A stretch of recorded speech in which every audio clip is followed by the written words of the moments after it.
صبت علي مسائبا لو أنها صبت على الأيام سرنا لياليا.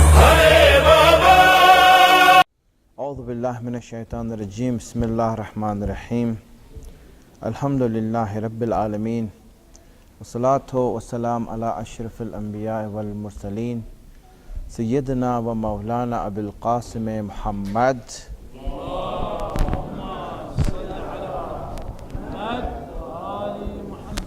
وعلى آله الطيبين الطاهرين المعصومين سيما بقية الله الأعظم روحي وأرواح العالمين له الفداء. رب اشرح لي صدري ويسر لي أمري واحلل عقدة من لساني يفقهوا قولي.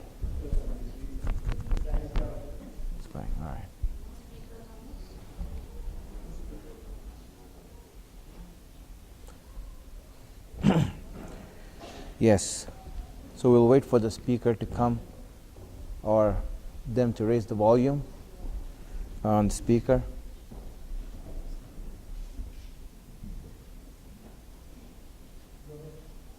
Hello? All right, I think that's better. So, it was awkward, but you know what else is awkward?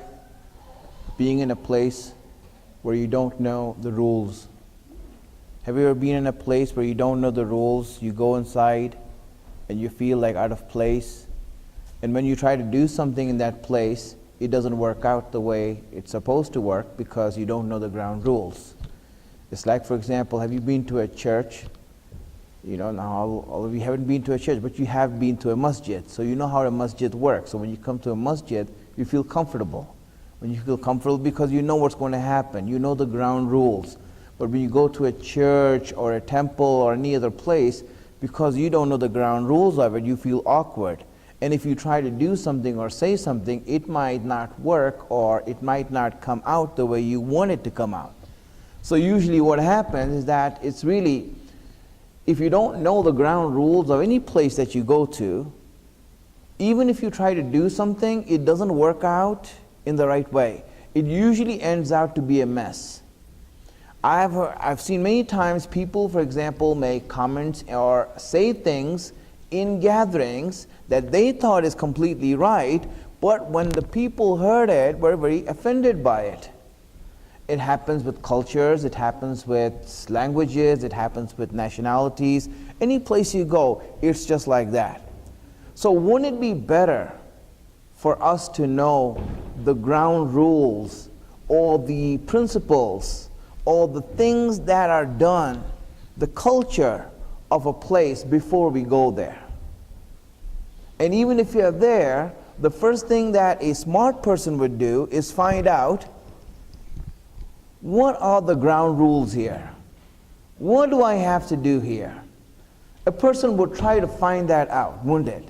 For example, if you come to a masjid, let's say someone comes to a masjid, he'll say, so how does it work over here? Where do we sit?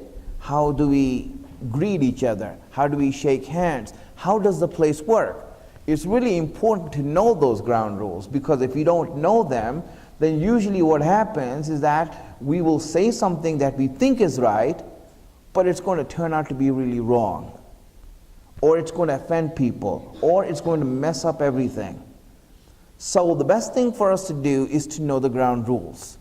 Now, if this is what our intelligence tells us, then don't you think that it's proper that when we came to this dunya and when we came to this world, at least we should know the nature of this world, at least we should know what this world is and the ground rules of it, so that when we operate and function in this world, that we can do the right things. And knowing that this is how the world is, or the nature of the world is, and the nature of the dunya is, then we would be able to function properly.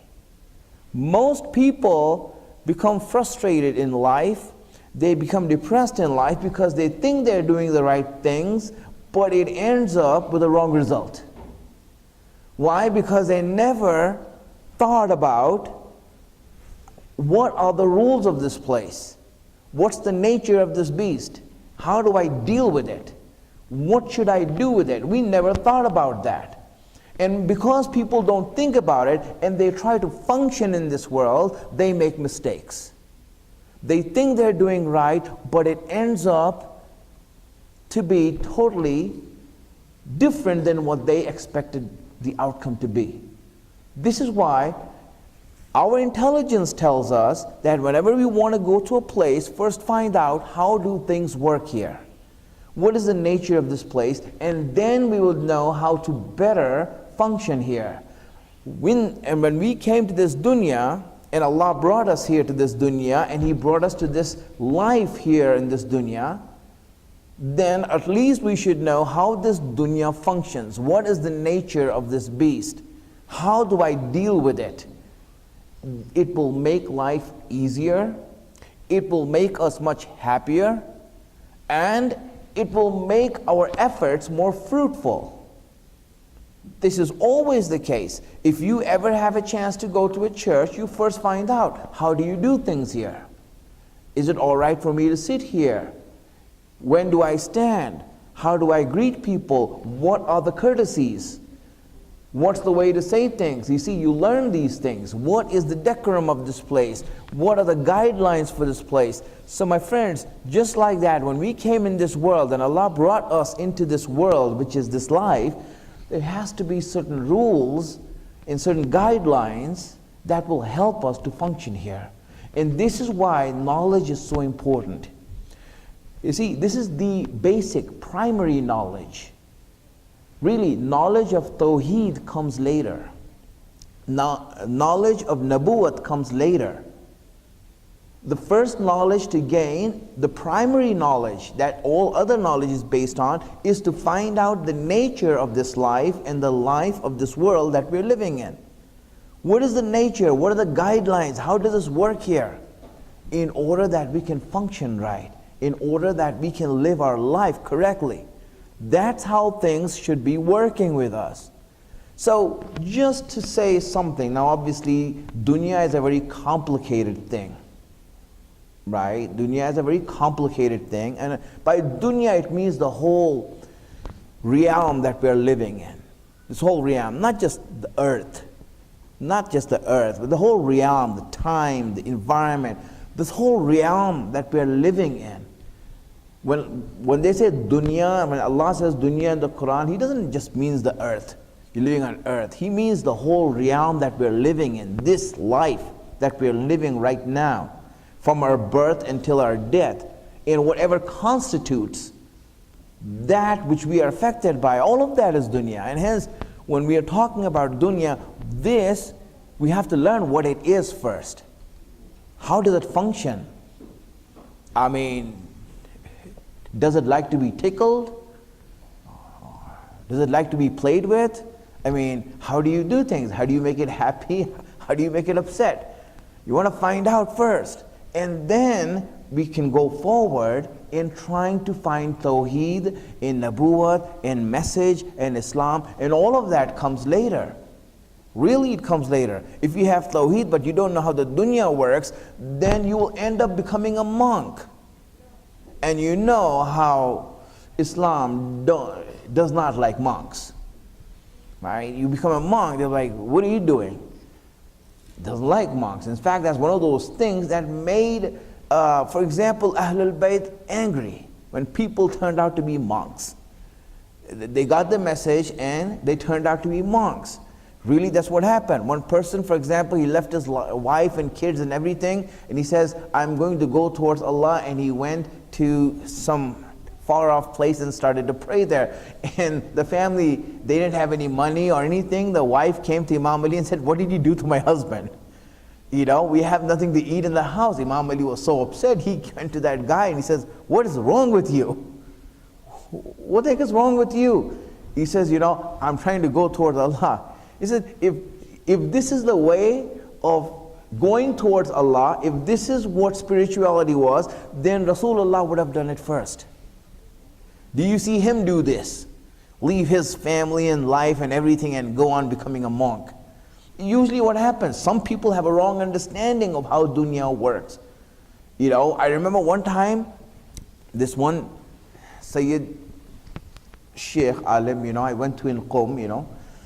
He was a friend of mine, you know, we went, they're very muttaqi person, very nice person, muttaqi person, right? So he invited me for lunch over there, right? And alhamdulillah, he made like chicken and like different dishes and all these things, right?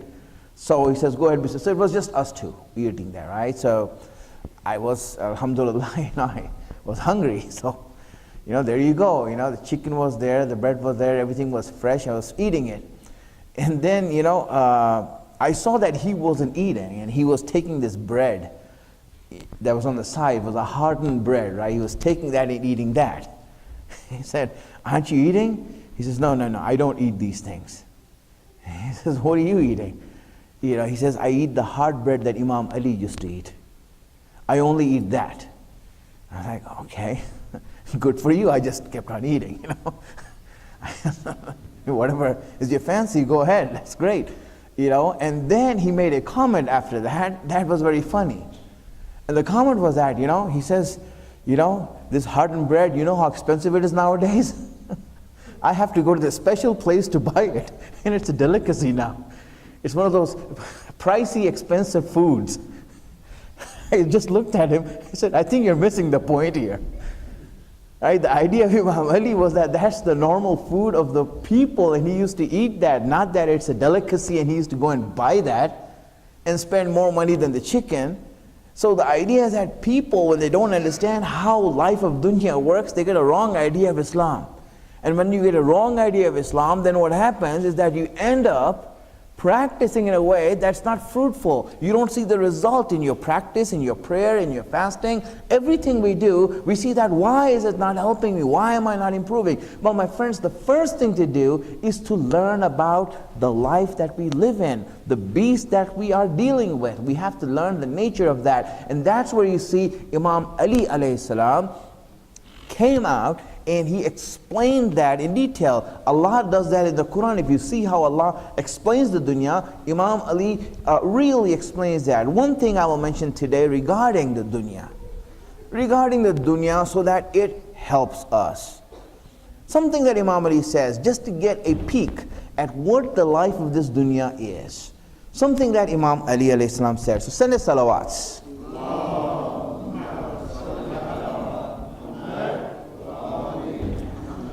He said that, this is his quote, he says, إِذَا أَقْبَلَتِ الدُّنْيَا عَلَىٰ أَحَدٍ أَعَارَتْهُ مَعَاسِنَ غَيْرِهِ وَإِذَا أَدْبَرَتْ عَنْهُ سَلَبَتْهُ مَحَاسِنَ نَفْسِهِ.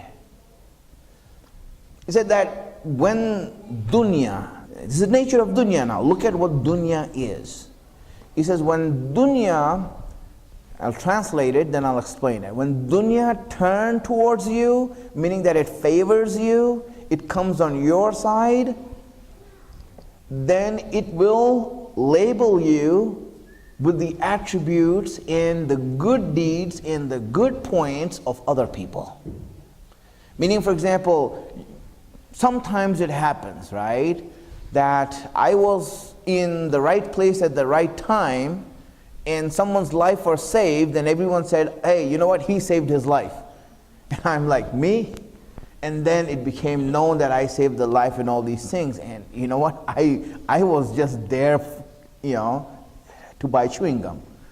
And I didn't do anything. But what happens is sometimes when dunya favors you, the nature of dunya is that it will give you a good name, raise your name up, hype you up, and wow, everyone knows me now for this thing that I don't even know I could do that.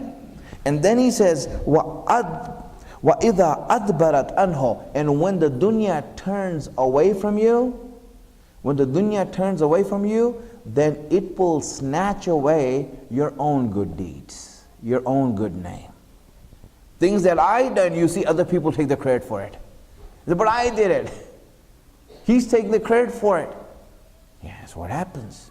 It's nature, the nature of dunya. Let's now analyze this saying. I want us to analyze this so that we understand it better.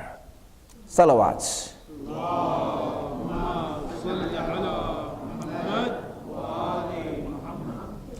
You know, some people, and hear me carefully, some people live their own lives in other people's homes. And some people live the life of other people in their own homes. When you look at people and you look at everyone around us, you'll see that some of us, we have such a personality of our own self that even if we go any place else, we maintain that personality and we live ourselves, no matter if we are in the house of someone else. And some people are so weak that even in their own house, they try to emulate other people. And they try to follow other people and live the lives of other people. You'll see that. For example, you'll see like many kids, I don't know even if it's in fashion or it's an old fashion, 5 years ago fashion, you know, where you used to have these young guys used to wear their pants all the way down their rear end. You know, it's a fashion, you know, so you see other people doing that and you start doing it. Fashions start off like that. You follow others to the extent that even in your own life, you are a follower of other people. But some people are so strong that even when they go to others and other places, they maintain their ways and they do their own thing. They have their own ways because they know what they're doing is what is proper and what is decent. And they do their own things. You see, there are these two types of things, and you see that in life of everyone. And a lot of times we need to decide who actually are we emulating. Because most people end up to be followers, not leaders. Leaders are very few who can maintain themselves. If you remember the Sulh Hudaybiyah, in Sulh Hudaybiyah, right, the Prophet acted on this principle. He acted on this principle. He said that, listen, if a Muslim goes to Mecca, he will stay there and he will not be allowed to come out. If a non-Muslim, if a Meccan comes over here, then he is allowed to go back. Now the Muslims were very upset at this rule. It was one of those controversial things that the Muslims were upset about.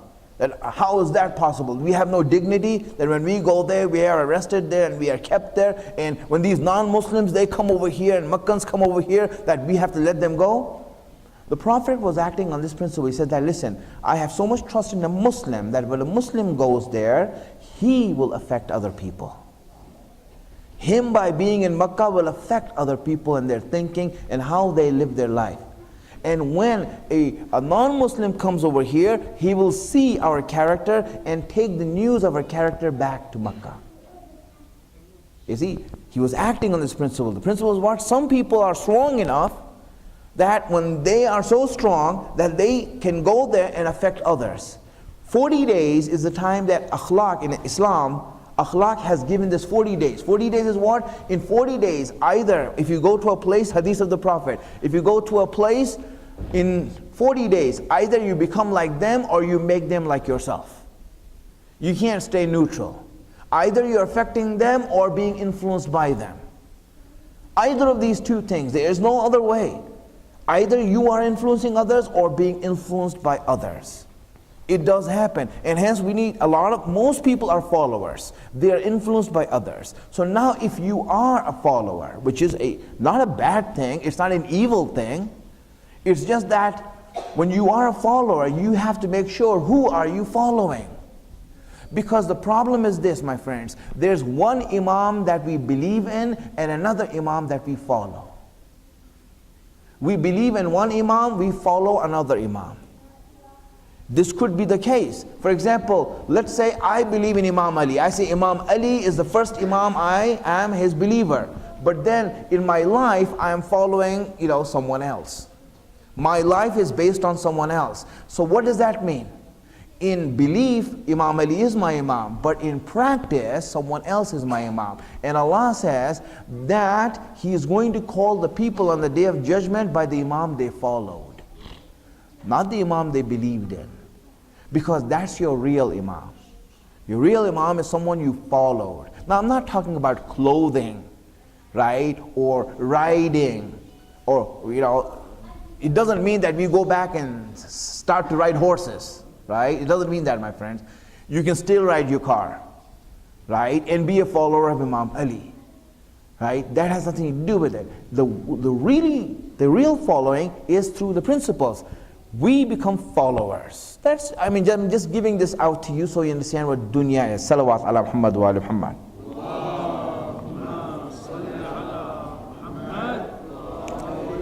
All right, two words Imam Ali mentioned over here. I'll make it faster. Right? Two words Imam Ali mentioned over here. He mentioned the word iqbal and he mentioned the word idbar.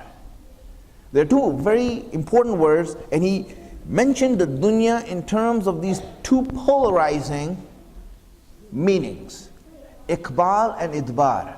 What is iqbal and what is idbar? Iqbal is from the word qubl, means front. And idbar is from the word dubr, which means back. Iqbal means, for example, in normal use, that when you face someone, when you meet someone face to face, it is called iqbal. It's called iqbal. You meet someone face to face, meaning that you are welcoming him. When someone comes towards you and you face him, it means that you are welcoming him. Idbar is the opposite of that. It means to turn your back on someone. When you turn your back on someone, it's called idbar. This is when you do not welcome someone.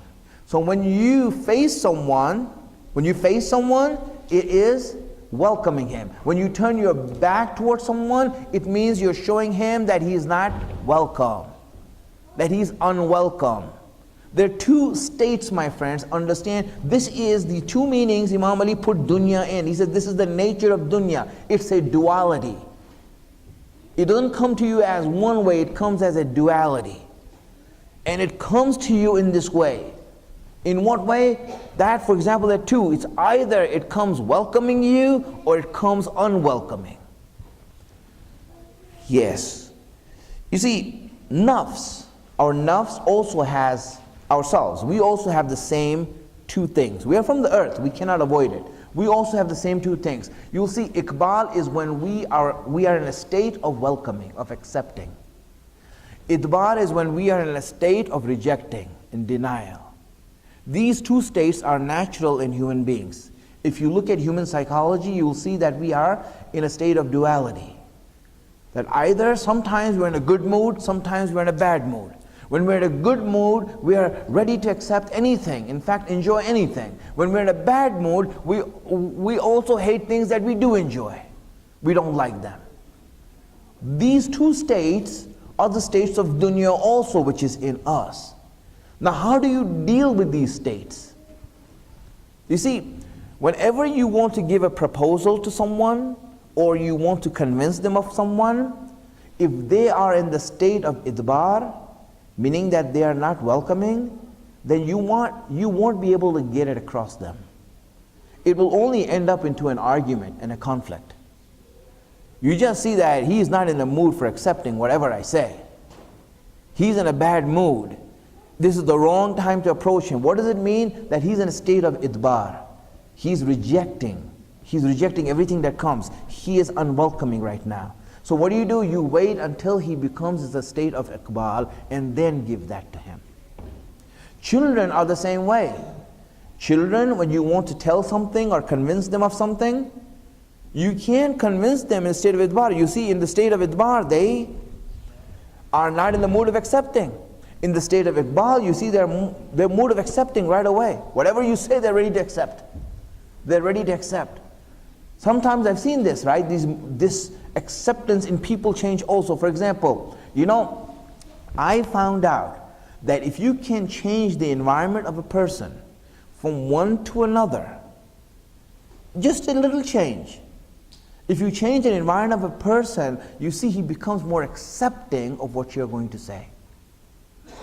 For example, I saw this happening in Hajj and Ziyarat. When I take people for Hajj and Ziyarat, you see people actually are interested to learn there.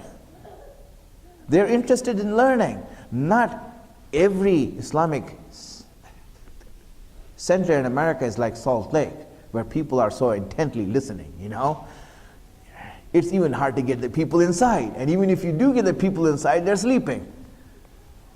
And then you're talking to someone who's sleeping. We say, okay, ajr inshallah. Give us ajr, that's it. But the fact is that not everyone is like this. So if you want to get across to people, then change their environment. When you take one, see, when they go for Hajj, when they go around the Kaaba, or when they go to the Imams, you see, they become, their state changes to the state of acceptance. They start accepting things. It does happen, my friends. Here also, very simple things you think you change. You see, if the member, I don't know, how long have you had this masjid here? Yeah, a long time, right? I've been here a long time. Yeah, 10 years, it's been a long time since I'm coming here, right? And you know what? That member was all the way up there, right? And I used to have to climb a mountain. I thought Utah had mountains and you made the member to mimic the mountains here. You made it so high, so when you go up there, people are like all the way down there and you have to look all the way up. Well, here's the issue with that, right? I said, you're so used to looking at someone speaking from there, sometimes it becomes so habituated, you become so habituated that you stop listening, that it becomes like almost like everyday thing. That's why I told them, listen, I want the member down here. I want the member down here so that it's a change. And when they change, they will be in the state of iqbal, where they will accept things, as opposed to me being up there. Right? Why? Just a small change you'll see. If you want to tell something, let's say to your wife, or convince her of something. Good luck with that, but still. Try to change the environment. Try to change the environment. If you, for example, take her out for dinner or something and explain it there, instead of explaining in your living room where you're there every day, it might work. Same thing otherwise. And the same thing applies to children. When you want to tell them something, just change their environment. You'll see that their state will change. Their mood will change a little bit, and then tell them what you want to say. Let them come, either place or time, or let some time go by for the state to change. If you let some time go by, you'll see that they enter a state where they're accepting things, and they're easily accepting things. Then is the time to hit the iron while it's hot. That's it. That's when you want to teach them something, right? Get the message across to them, this and that. But if they're not in the mood, no matter what you say, it doesn't work. Students, it's the same thing. Students, I advise them all the time. If you are not in the mood of learning, don't try to turn the pages and just look at words. In fact, you'll get frustrated with that. Just leave your book. Go and do something else until your mood changes, until your state changes into iqbal and you're accepting things. Then come back and read your book. It's for all students in their studies. Don't just try that. Why? Because when you do that, you get frustrated with yourself and you become hopeless. That I'm trying so much I can't read it. Just let yourself go first. Let that happen. Let the time go so that this state of yours changes to iqbal. So these are two dual states that dunya has and we have in ourselves. And we have to deal with that. And from there we understand Imam is explaining that when the dunya is in the state of iqbal, what does it do? And when the dunya is in the state of idbar, what does it do? Salawat ala Muhammad wa ala Muhammad.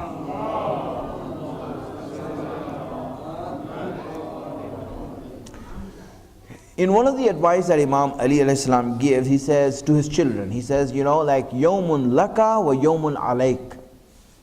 He says a day, like one day you will see everything going your way, and the other day you will see everything going against you. Right? This is the nature of the beast, nature of dunya. Every Trump has its day. Sorry.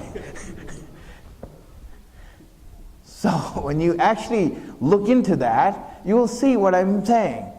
That this principle is important to understand regarding dunya. When we understand this change is natural, like Allah says that, وَتِلْكَ الْأَيَّامِ نُدَاوِلُهَا بَيْنَ النَّاسِ. He said, these days we change amongst the people. Not everyone will have the same day all their lives. Everything is going to change. Sometimes it's good, sometimes it's bad, sometimes it's high, sometimes it's low. things change. And if you know that this nature exists in this life and in this dunya, it becomes so easy to deal with it. Doesn't it? Imagine this. If you know that a change is coming, then you know what? You wouldn't be making unrealistic plans that are going to be broken. You know a change will come. For example, this guy, he goes, and gets married, and then later on is upset. What happened? He says, that day was good, istikhara was good, I got married. And now what happened? Well, now I don't like it. He said, why? She changed. My friends, this is the nature of the beast. Change does happen. You having something right now doesn't mean it's going to be the same. It's like a season. For example, right now, if you start a business thinking that it's going to be winter all year long, well, guess what? When spring will come, you go out of business. Let's say some guy opens an ice cream, he sees it's like, 100 degrees outside in Salt Lake, right? I don't know if you have 100 degrees here, but if you have, let's say, 100 degrees here, right? And he says, what, the best business here is ice cream. And he makes an ice cream shop, and everything. And lo and behold, it's January. He's like, what happened? Why did it change? No one's coming to buy ice cream because it's too cold now to buy ice cream. And the thing is that if you started something thinking that it's not going to change, then you made a big mistake. This is the problems that we have. If we don't know the nature of dunya, that it's going to change and life is going to change, then you are going to make a mistake in life. And you make many mistakes in life that leads to you being unhappy and depressed. If you know that the nature is to change and everything is going to change, then you know what? You are going to know that, okay, I'm making this decision, but I know if the change will come, I have to adapt to it. Then you learn to adapt. You learn to things. For example, many of us, first immigrants, we didn't know we were going to end up in America, did you? When you were a kid? I'm going to end up in America, in Salt Lake City, in the home of the Mormons. That's where I wanted to go.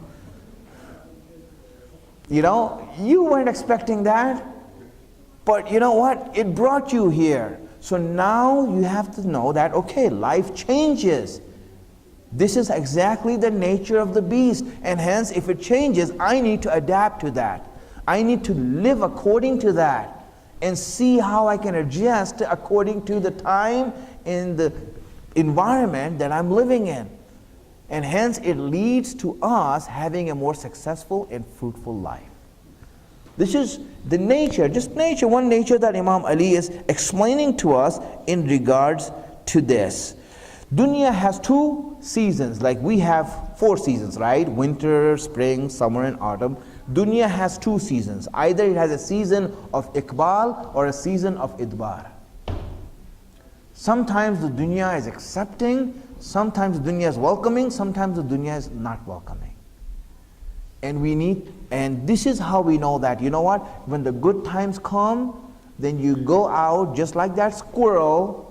You go out and get your walnuts and, accumulate them. Because when the bad time will come, there won't be any walnut out there. So you got to get ready. Smartness and intelligence means that I know this is how the system works here, and I know how to adapt myself to the system. This is the way in which we can live, by knowing the nature of this dunya. If you don't know the nature of the dunya, then you will always be confused and unhappy and miserable because none of your plans are working out. Or so you think. But it's not that way. It's just how the dunya works. Salawat ala Muhammad wa ali Muhammad.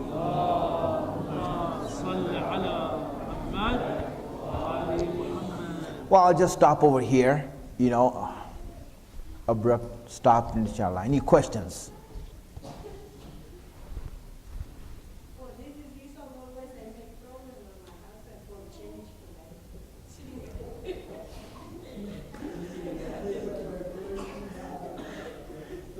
Is that the comment section of the masjid?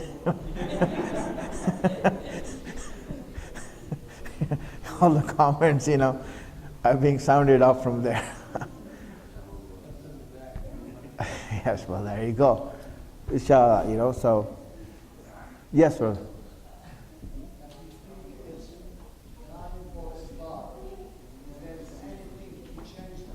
Who?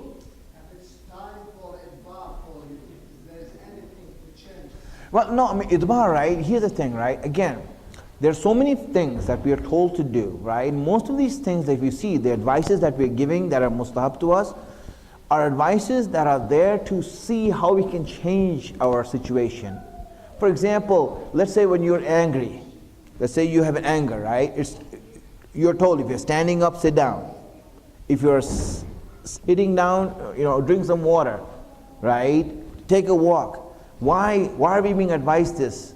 The reason we advise this is because when you change your situation, then you think differently. It gives you an opportunity to think differently.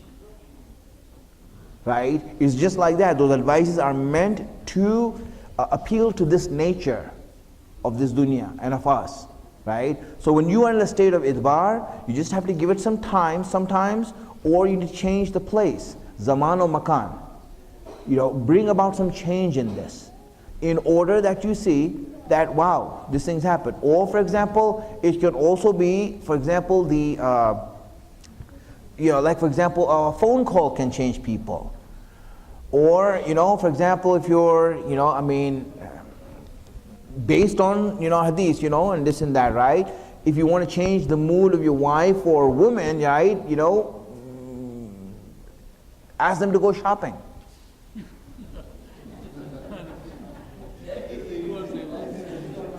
That's a mood changer, right? It's a mood changer, Yes, of course. Right? It's a mood changer for the husband. He goes into idbar while she goes into iqbal, right? It's changing around. But at least what happens is this, right? When you change something, when you change the situation, anything like that, you will see that people are more accepting to hear. In fact, for example, in a masjid, in a meeting, for example, a lot of times I see heads are being locked and they're in a headlock, not accepting anything the other people say and all these things. Okay, you know what? It's time to adjourn the meeting. Let's adjourn the meeting and let's have this meeting at Denny's over coffee. Right? Try to continue that, and you see that just that little change will change the mood. It helps a lot. If you see that everything's getting heated up here about either, should we have spicy food or chicken or beef, and they're not able to decide between red meat and white meat, okay, here's what we do. Let's go somewhere else and have the meeting there. Just change the situation. And you will see that it will be much better to deal with. This is how things are dealt with. When you know the nature, this is how the nature is, change the situation, change the environment, change the time, let the time go by, say that, okay, let's have this meeting next week, right? Let's all go back and think more about it, and we'll meet next month, right? What happens, what this does do, it gives us a chance to change our state into a better state. So it's really important that, any change that you can bring about, use your own thing and see how we can bring about some change.